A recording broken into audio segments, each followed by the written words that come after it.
1 to 15, and Genesis chapter 21, verse 1 to 21, Genesis chapter 22, verse 1 to 19. It's a familiar story that we all know about. Yeah. It's the story about Abraham.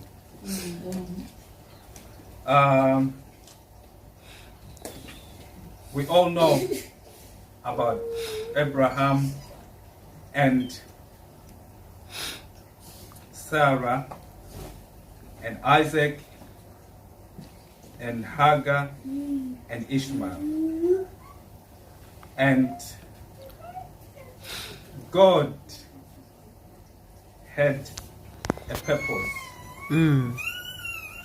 with Abraham's life. And Abraham was a rich man. He had sheep, he had cattle, and there were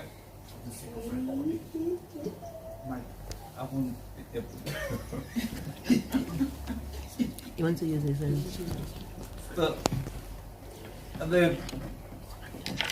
He had cattle, and they were filling all the plains.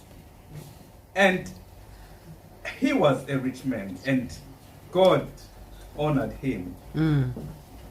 And he had Sarah, the wife, and Sarah, Abraham's wife. They had advanced in age. And God, because he had a purpose with Abraham's life, he said,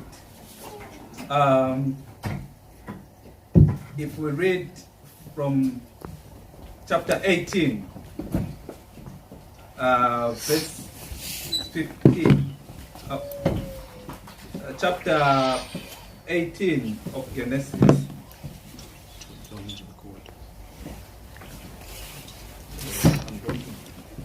I'm going to get lost in this Bible because my Bible went with the car. Oh.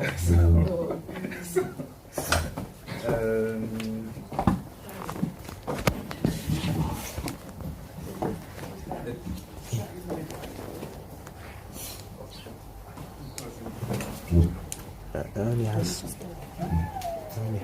7 minutes left. Right, that's it. Chapter 18, verse 10, going down to 15. This is a new Bible, and I'm starting to use it. I am blessed.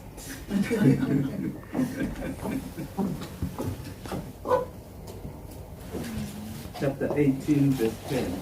It says, verse 10. Then one of them said, I will return to you about this time next year, and your wife Sarah will have a son. Sarah was listening in this conversation from the tent. Abraham and Sarah were both very old by this time, and Sarah was long past the age of having children. So she laughed silently to herself and said, how could a worn-out woman like me enjoy such pleasure, especially when my master, my husband, is also old? Then the Lord said to Abraham, why did Sarah laugh? Why did she say, can an old woman like me have a baby? Is anything too hard for the Lord? I will return about this time next year, and Sarah will have a son. Amen. This story is about Abraham and Sarah. Abraham, when he was What's wrong with this? sitting by the door of the tent one day, he saw these men waiting by the tree. And Abraham, because he was being led by God, to him, sometimes we see people, and then we just see them as ordinary people.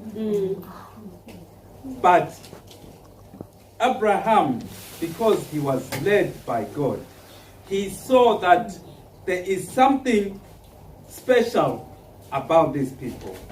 He went and worshipped them, and he invited them in his house, and he did everything for them. He cooked for them. He gave them water to wash.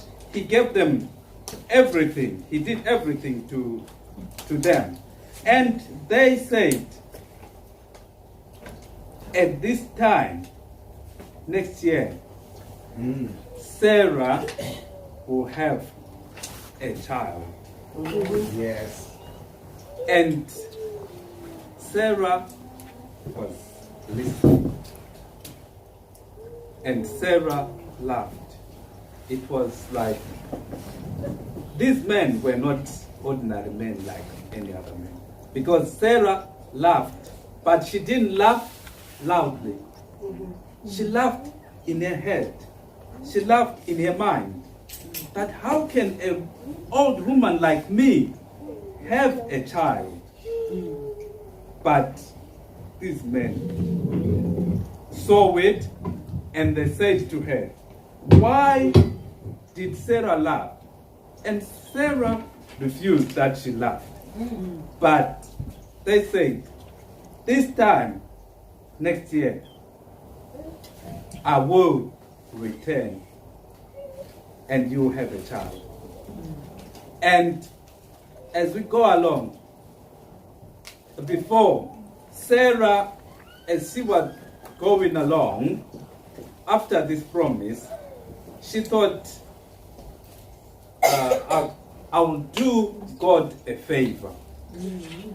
Sometimes that's what we do in life, that we think God won't be able to do this.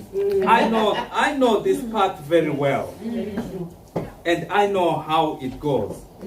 But Sarah went against God's plan, and she asked Abraham to have Hagar in her house to be a second wife, because she looked at herself and found out that she was finished. She couldn't have children. Yeah, but the verse says nothing is impossible with God. And Sarah didn't take the word of God at hand. And in those ages, polygamy was everywhere. It looked like it's normal. And then when she invited Hagar to be in her house, because it wasn't the God's plan, she invited trouble in her house. Because Sarah